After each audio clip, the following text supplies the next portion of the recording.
Hey everybody, this is Mike with the One Stop Co-op Shop, and today I'm doing a review of Chocobo's Dungeon, a Final Fantasy themed cooperative dungeon crawler. And disclaimer, they got a review copy of this one. In Chocobo's Dungeon, 1 to 4 players help this little Chocobo meeple to navigate his way through 4 floors of a dungeon, culminating in a boss fight. In each floor, trying to race this Reaper figure who will eventually cause an instant game over. And the action in the game comes from players playing cards in a limited communication fashion to 5 action spots, and they get ordered by their numbers, lowest to highest, which I have clearly not done here. And then each card and the number of strength icons on it will let the Chocobo move, fight enemies, eat food to get more cards, all trying to stay ahead of the Reaper and stay alive, so they can face off against a big robot or a dragon and win the game. So let's discuss 5 key things to know about Chocobo's Dungeon. So first, from a number 5, I'm going to focus on the variety of play in the game, and this one's going to be pretty much a con, I think. So as I mentioned, you're going through 4 floors to get to the boss. The first floor is always the same, although there are different paths to take. The second and third floor each have a harder and an easier side, and then the only major change when you get to the end is the 2 bosses you can face off against. Now, there are different enemies that can be spawned each round from 2 different decks, although they aren't that varied. And in the end, the core loop of the game, what you're doing, tends to stay pretty consistent play to play. It's really all about the variety of cards and the plays you're making with those, but we'll get to that in a second. From a number 4 point, I'm looking at the resource management in the game, and this is a mix for my taste. So you have 3 main resources in the game: the cards that you each have in your hands,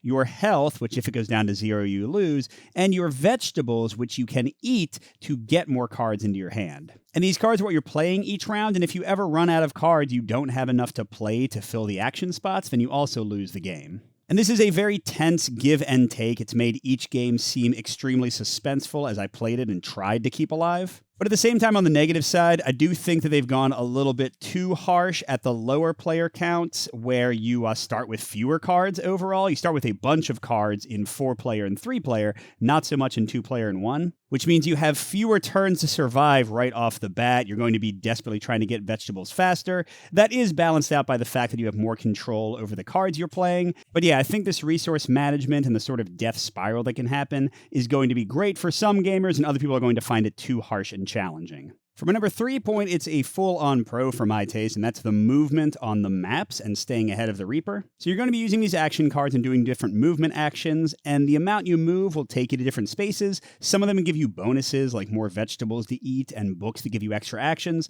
Some of them will move the Reaper farther or hurt you immediately. And so trying to make sure those cards fall the right way and you move on to safe spots, while also just moving quickly, because the longer you stay on a given floor, the more enemies are going to spawn, the more time it'll take to kill them, the more cards you'll need to play. All your resources will be dwindled if you dawdle. And what kicks this up a notch is that some of your action cards will also be moving this Reaper. On the basic floors, he just kind of acts as a timer. If he gets to the end before you can escape, then you lose automatically. But then if you're lucky enough to get to the final boss fight, you have to actually race ahead of him, because if he ever catches up to you, then you also lose. So you're just trying to stay ahead of him, rushing, trying not to land on the worst spots. It's, again, very challenging and can be pretty harsh, but it's also tactically engaging and fun. My number 2 is a full pro for my taste with a few caveats, and that's the limited communication and cooperative card play in the game. So in cooperative play, each player has their own hand of cards, and they can't talk too much about these. There are limits on what they can say, but the deck will give you 1 or 2 bonus cards based on your player count,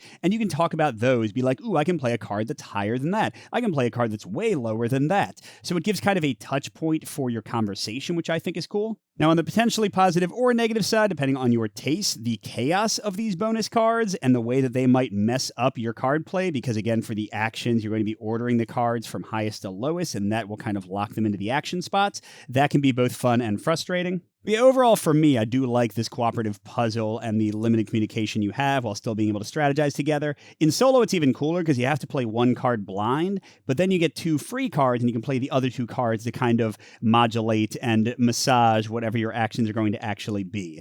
So I think that's a pretty neat system for solo, and it works pretty well at all player counts. Finally, my number 1 point, which is really tied directly to my number 2 point, and for me is a full-on pro, is the actual action wheel. So yes, you have these cards you're playing like I just mentioned, and they're getting ordered, but this wheel will change what that means each time and what's dangerous each time. Because sometimes you're going to have 2 spots that'll be activating the Reaper. So you really have to make sure, we want our lowest card to have as few of those strength symbols as possible.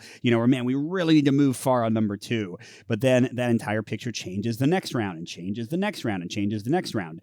And this is really what goes against that lack of variety I said at the beginning of the review. I think the card play and the tactical choices and the variety of where this disc is and what you have in your hand and what cards come out of the deck does keep this pretty exciting and tactically engaging and incredibly challenging. It's less of a family game than it seems, but it doesn't mean that it's not a lot of fun. So overall, you might want to check out Chocobo's Dungeon if you like tactical movement, if you like cool cooperative puzzles with a little bit of chaos and limited communication. And even for solo, I think the game is highly engaging and tactical and strategic in a really fun way. But on the other hand, you might want to avoid this one if you hate limited communication, if you don't like challenges, because even on the easiest mode, I found this pretty tough. But if you want to see the game in action and judge for yourself, I have a playthrough on the channel. Thanks for watching, everybody. Good gaming, and I'll see you at the next stop.